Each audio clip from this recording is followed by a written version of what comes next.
श्री कृष्ण गोविंद हरे मुरारी, हे नाथ नारायण वासुदेवा।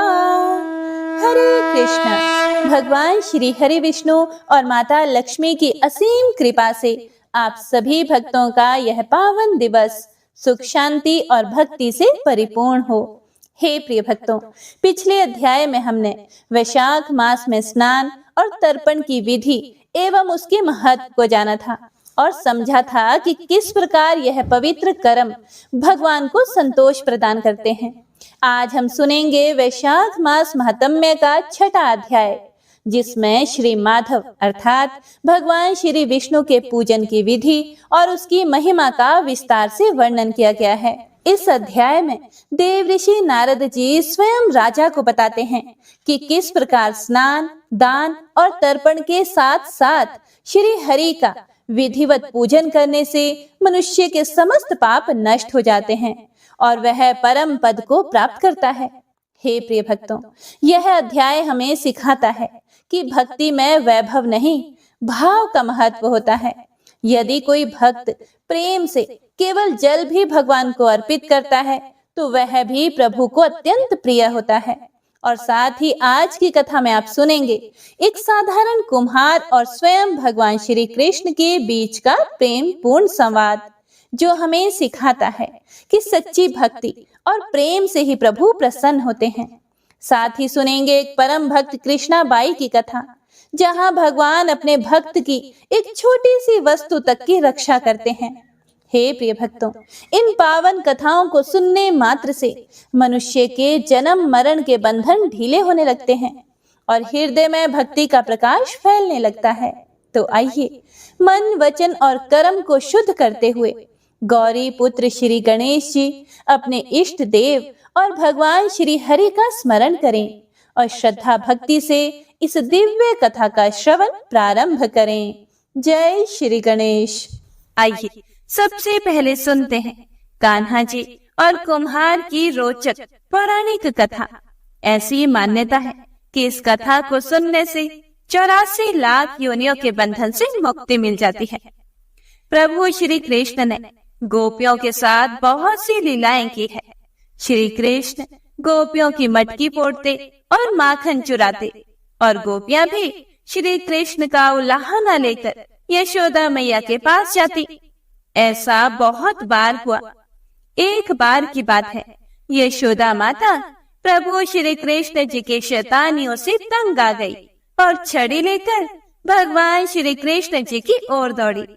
जब प्रभु ने अपनी मैया को क्रोध में देखा तो वह अपने बचाव करने के लिए भागने लगी और भागते भागते श्री कृष्ण जी एक कुम्हार के पास पहुंच गए। कुम्हार तो अपनी मिट्टी के घड़े बनाने में व्यस्त था, लेकिन जैसे ही कुम्हार ने श्री कृष्ण जी को देखा तो वह बड़ा खुश हुआ, क्योंकि कुम्हार जानता था कि श्री कृष्ण साक्षात परमेश्वर है। तब प्रभु ने कुम्हार से कहा, हे कुम्हार, आज मेरी मैया मुझ में बहुत क्रोधित है। मैया छड़ी लेकर मेरे पीछे पीछे आ रही है, आप मुझे कहीं पर छुपा लो। तब कुम्हार ने श्री कृष्ण जी को एक बड़े से मटके के नीचे छुपा दिया और कुछ ही देर में माता यशोदा भी वहां पर आ गई और कुम्हार से पूछने लगी, ओ कुम्हार, क्या तुमने मेरे कन्हैया को कहीं देखा है? कुम्हार ने कह दिया कि नहीं माता, मैंने आपकी कन्हैया को कहीं नहीं देखा। श्री कृष्ण जी यह सारी बातें बड़े से घड़े के नीचे छुपकर सुन रहे थे। मैया तो वहां से चली गई। अब प्रभु श्री कृष्ण जी कुम्हार से कहते हैं, हे कुम्हार, यदि मैया चली गई हो तो मुझे इस घड़े से बाहर निकालो। कुम्हार बोला, ऐसे नहीं प्रभु जी, पहले मुझे 84 लाख योनियों के बंधन से मुक्त करने का वचन दो। भगवान मुस्कुराए और कहा कि ठीक है, मैं तुम्हें 84 लाख योनियों से मुक्त करने का वचन देता हूँ। अब तो तुम मुझे बाहर निकालो।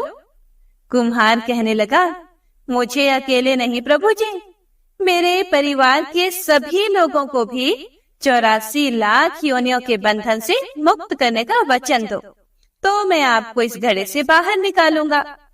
भगवान श्री कृष्ण कहते हैं कि चलो ठीक है, उनको भी 84 लाख योनियों के बंधन से मुक्त होने का मैं वचन देता हूँ। अब तो तुम मुझे घड़े से बाहर निकालो। अब कुम्हार फिर से कहता है कि बस प्रभु जी, एक विनती और है, उसे भी पूरा करने का वचन दो, तो मैं आपको घड़े से बाहर निकाल दूं। भगवान बोले कि वो भी बता दो, क्या कहना चाहते हो। कुम्हार कहने लगा कि हे प्रभु, जिस घड़े के नीचे आप छुपे हो, उसकी मिट्टी मेरे बैलों के ऊपर लाद कर लाई गई है। मेरे इन बैलों को भी 84 के बंधन से मुक्त करने का वचन दो। भगवान ने कुम्हार के प्रेम पर प्रसन्न होकर उन बैलों को भी 84 के बंधन से मुक्त होने का वचन दे दिया। भगवान श्री कृष्ण बोले कि अब तो तुम्हारी सभी इच्छाएं पूरी हो गई हैं, अब तो तुम मुझे घड़े से बाहर निकाल दो। तब कुम्हार कहता है कि अभी नहीं भगवान, बस एक अंतिम इच्छा और है, उसे भी पूरा कर दीजिए। और वह यह है कि जो भी प्राणी हम दोनों के बीच के संवाद को सुनेगा, उसे भी आप 84 लाख योनियों के बंधन से मुक्त करोगे। बस यह वचन दे दो, तो मैं आपको इस घड़े से बाहर निकाल दूंगा। कुम्हार की प्रेम भरी बातों को सुनकर प्रभु श्री कृष्ण जी बड़े खुश हुए और कुम्हार की इस इच्छा को भी पूरा करने का वचन दिया। फिर कुम्हार ने बाल श्री कृष्ण जी को घड़े से बाहर निकाल दिया, उनके चरणों में साष्टांग प्रणाम किया, भगवान श्री कृष्ण के चरण धोए और उनका चरणामृत पिया। अपनी पूरी झोंपड़ी में भी चरणामृत का छिड़काव किया और प्रभु जी को गले लगाकर इतना रोया कि प्रभु में ही विलीन हो गया। हे प्रिय भक्तों, जो बाल श्री कृष्ण जी 7 कोस लंबे चौड़े गोवर्धन पर्वत को अपनी एक उंगली से उठा सकते हैं, तो क्या वो एक घड़ा नहीं उठा सकते थे? लेकिन बिना प्रेम रिझे नहीं नटवर नंद किशोर। कोई कितने भी यज्ञ करे, अनुष्ठान करे, कितना भी दान करे, चाहे कितनी भी भक्ति करे, लेकिन जब तक मन में प्राणी मात्र के लिए प्रेम नहीं होगा, प्रभु श्री कृष्ण मिल नहीं सकते। तो प्रेम से बोलिए श्री राधा रानी सरकार और भगवान श्री कृष्ण की जय। तो आइए मन में गौरी पुत्र गणेश और अपने कुलिष्ठ देवी देवताओं का ध्यान करते हुए वैशाख मास महात्म्य का रसपान करते हैं। पिछले अध्याय में संक्षेप में वैशाख मास में स्नान और तर्पण की विधि सुनी थी। आज इस अध्याय में श्री माधव पूजन की विधि और महिमा सुनेंगे। तो आइए शुरू करते हैं। नारद जी स्नान और तर्पण की विधि बताकर कुछ रुके, फिर पुनः बोले कि हे राजन, प्रतिदिन तीर्थ स्नान, तिलों द्वारा पितरों का तर्पण, धर्मघट आदि का दान और श्री मधुसूदन का पूजन, ये भगवान को संतोष प्रदान करने वाले हैं। वैशाख मास में इनका पालन अवश्य करना चाहिए। वैशाख में तिल, जल, स्वर्ण, अन्न, शक्कर, वस्त्र, गऊ, जूता, छाता, कमल या शंख तथा घड़े, इन वस्तुओं का ब्राह्मणों को दान करें। तीनों संध्याओं के समय एकाग्रचित होकर विमल स्वरूपा साक्षात भगवती लक्ष्मी के साथ परमेश्वर श्री विष्णु का भक्ति पूर्वक पूजन करना चाहिए। सामयिक फूलों और फलों से भक्ति पूर्वक श्री हरि का पूजन करने के बाद यथाशक्ति ब्राह्मणों की भी पूजा करनी चाहिए। पाखंडियों से वार्तालाप नहीं करना चाहिए। जो फूलों द्वारा विधिवत अर्चन करके श्री मधुसूदन की आराधना करता है, वह सब पापों से मुक्त होकर परम पद को प्राप्त होता है। हे प्रिय भक्तों, श्री नारद जी कहते हैं कि हे राजन सुनो, मैं संक्षेप से माधव के पूजन की विधि बतला रहा हूँ। हे राजन, जिनका कहीं अंत नहीं है, जो अनंत और अपार हैं, उन भगवान अनंत की पूजा विधि का अंत नहीं है। श्री विष्णु का पूजन 3 प्रकार का होता है, वैदिक, तांत्रिक तथा मिश्र। तीनों के ही बताए हुए विधान से श्री हरि का पूजन करना चाहिए। वैदिक और मिश्र पूजन की विधि ब्राह्मण आदि 3 वर्णों के ही लिए बताई गई है, किंतु तांत्रिक पूजन विष्णु भक्त शूद्र के लिए भी विहित है। साधक पुरुष को उचित है कि शास्त्रोक्त विधि का ज्ञान प्राप्त करके एकाग्रचित होकर ब्रह्मचर्य पालन करते हुए श्री विष्णु का विधिवत पूजन करे। भगवान की प्रतिमा 8 प्रकार की मानी गई है। शीलामयी, धातुमयी, लोहे की बनी हुई, लीपने योग्य मिट्टी की बनी हुई, चित्रमयी, बालू की बनाई हुई, मनोमयी तथा मणिमयी। इन प्रतिमाओं की प्रतिष्ठा अर्थात स्थापना 2 प्रकार की होती है, एक चल प्रतिष्ठा और दूसरी अचल प्रतिष्ठा। हे राजन, भक्त पुरुष को चाहिए कि वह जो कुछ भी सामग्री प्राप्त हो उसी से भक्ति भाव के साथ पूजन करे। प्रतिमा पूजन में स्नान और अलंकार ही अभीष्ट हैं, अर्थात भगवान की मूर्ति को स्नान कराकर पुष्प आदि से श्रृंगार कर देना ही प्रधान सेवा है। श्री कृष्ण में भक्ति रखने वाला मनुष्य यदि केवल जल भी भगवान को अर्पण करे तो वह उनकी दृष्टि में श्रेष्ठ है। फिर गंध, धूप, पुष्प, दीप और अन्न आदि का नैवेद्य अर्पण करने पर तो कहना ही क्या है। पवित्रता पूर्वक पूजन की सारी सामग्री इकट्ठा करके पूर्वाग्रह कुशों का आसन बिछाकर उस पर बैठें। पूजन करने वाले का मुख उत्तर दिशा की ओर या प्रतिमा के सामने हो। फिर पाद्य, अर्घ, स्नान तथा अर्हण आदि उपचारों की व्यवस्था करें। उसके बाद कर्णिका और केसर से सुशोभित अष्टदल कमल बनाएं और उसके ऊपर श्री हरि के लिए आसन रखें। उसके बाद चंदन, उशीर अर्थात खस, कपूर, केसर तथा अर्गजा से सुवासित जल के द्वारा मंत्र पाठ पूर्वक श्री हरि को स्नान कराएं। उसके बाद विष्णु भक्त पुरुष वस्त्र, यज्ञोपवीत, आभूषण, हार, गंध तथा अनुलेपन के द्वारा प्रेम पूर्वक भगवान का यथा योग्य श्रृंगार करे।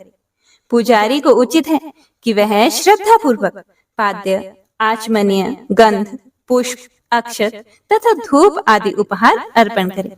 उसके बाद गुड़, खीर, घी, पूड़ी, मालपुआ, लड्डू, दूध और दही आदि अनेक प्रकार के नैवेद्य निवेदन करें। पर्व के अवसरों पर अंग राग लगाना, दर्पण दिखाना, दंत धावन कराना, अभिषेक करना, अन्न आदि के बने हुए पदार्थ भोग लगाना, कीर्तन करते हुए नृत्य करना और गीत गाना आदि सेवाएं भी करनी चाहिए। संभव हो तो प्रतिदिन ऐसी ही व्यवस्था रखनी चाहिए। पूजन के बाद इस प्रकार ध्यान करें। भगवान श्री विष्णु का श्री विग्रह श्याम वर्ण एवं तपाए हुए जाम्बूनद नामक सुवर्ण के समान तेजस्वी है। भगवान के शंख, चक्र, गदा और पद्म से सुशोभित 4 भुजाएं हैं। उनकी आकृति शांत है। उनका वस्त्र कमल के केसर के समान पीले रंग का है। वे मस्तक पर किरीट, दोनों हाथों में कड़े, गले में यज्ञोपवीत तथा उंगलियों में अंगूठी धारण किए हुए हैं। उनके वक्ष स्थल में श्रीवत्स का चिन्ह है। कौस्तुभ मणि उनकी शोभा बढ़ाता है तथा वे वनमाला धारण किए हुए हैं। इस प्रकार ध्यान करते हुए पूजन समाप्त करके घी में डुबोई हुई समिधाओं तथा हविष्य द्वारा अग्नि में हवन करें। आज्य भाग तथा आघार नामक आहुतियां देने के बाद घृतपूर्ण हविष्य का होम करें। उसके बाद पुनः भगवान का पूजन करके उन्हें प्रणाम करें और पार्षदों को नैवेद्य अर्पण करें। उसके बाद मुख शुद्धि के लिए सुगंधित द्रव्यों से युक्त तांबूल निवेदन करना चाहिए। फिर छोटे बड़े पौराणिक तथा अर्वाचीन स्तोत्रों द्वारा भगवान की स्तुति करके भगवान प्रसीद अर्थात हे भगवान प्रसन्न होइए ऐसा कहकर प्रतिदिन दंडवत प्रणाम करें। अपना मस्तक भगवान के चरणों में रखकर दोनों भुजाओं को फैलाकर परस्पर मिला दे और इस प्रकार कहें कि हे परमेश्वर, मैं मृत्यु रूपी ग्रह तथा समुद्र से भयभीत होकर आपकी शरण में आया हूँ।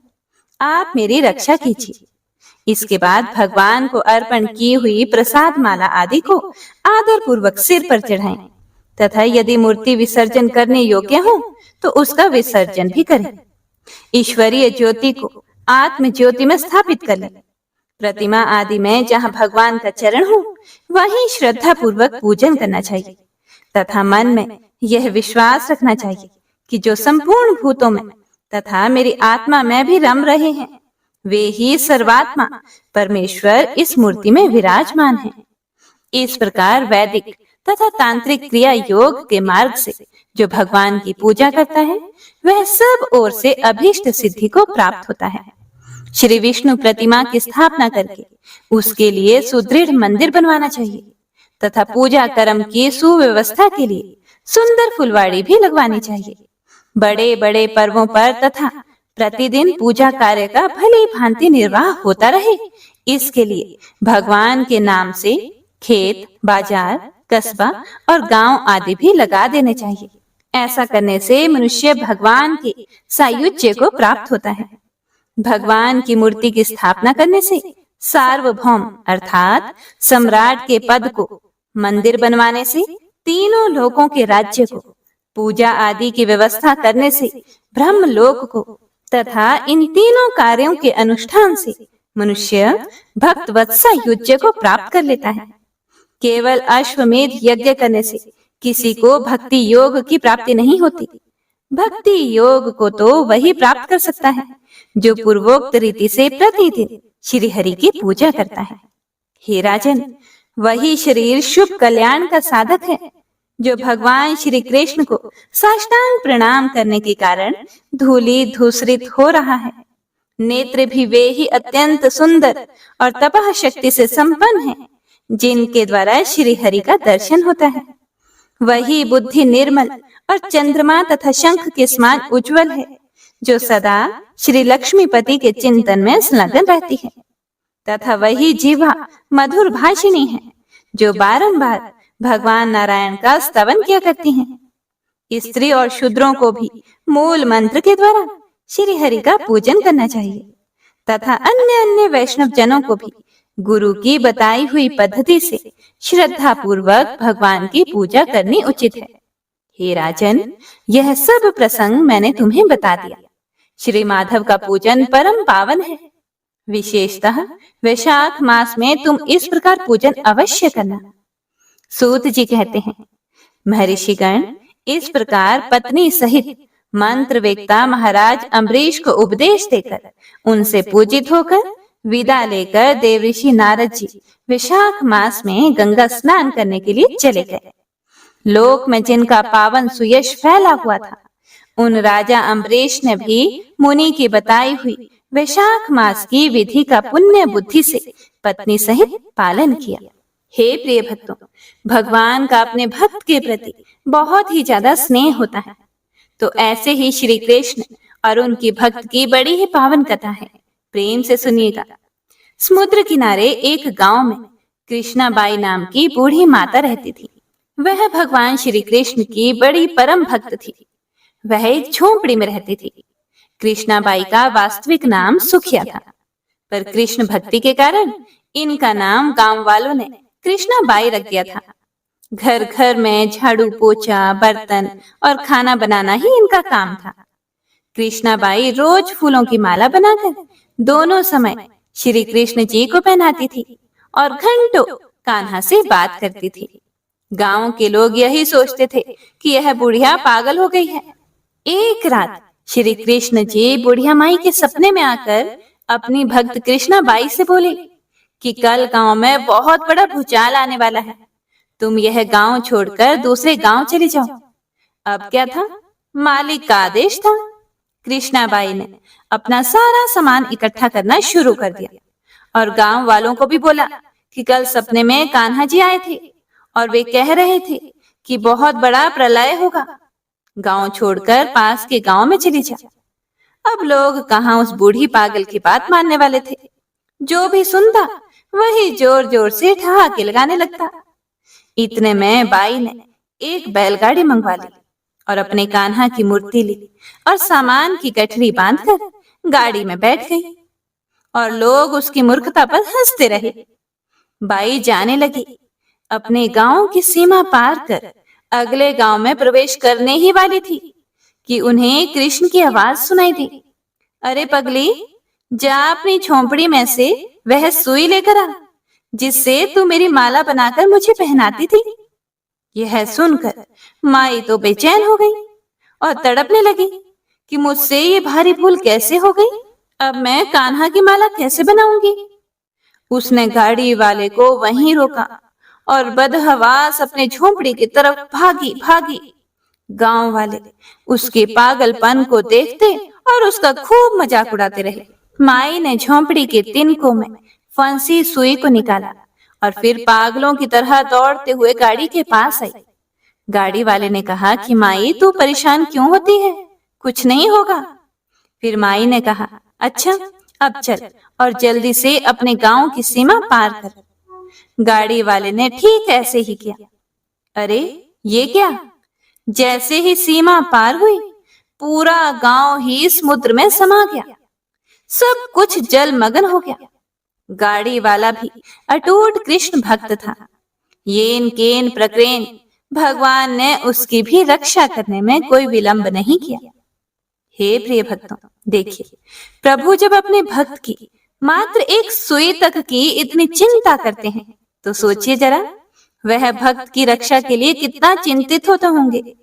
जब तक उस भक्त की एक सुई उस गांव में थी तब तक पूरा गांव बचा हुआ था। इसीलिए कहा जाता है, भरी बदरिया पाप की बरसन लगे अंगार, संत न होते जगत में जल जाता संसार। अर्थात अगर इस दुनिया में संत एवं अच्छे व्यक्ति ना होते तो ये संसार कब का समाप्त हो गया होता। तो प्रेम से बोलिए राधा कृष्ण भगवान की जय। हरे कृष्णा।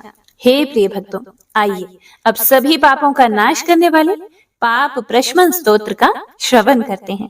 पाप नाशक स्तोत्र के बारे में महात्मा पुष्कर कहते हैं कि मनुष्य चित्त की मलिनतावश चोरी, हत्या, पर स्त्री गमन आदि विभिन्न पाप करता है।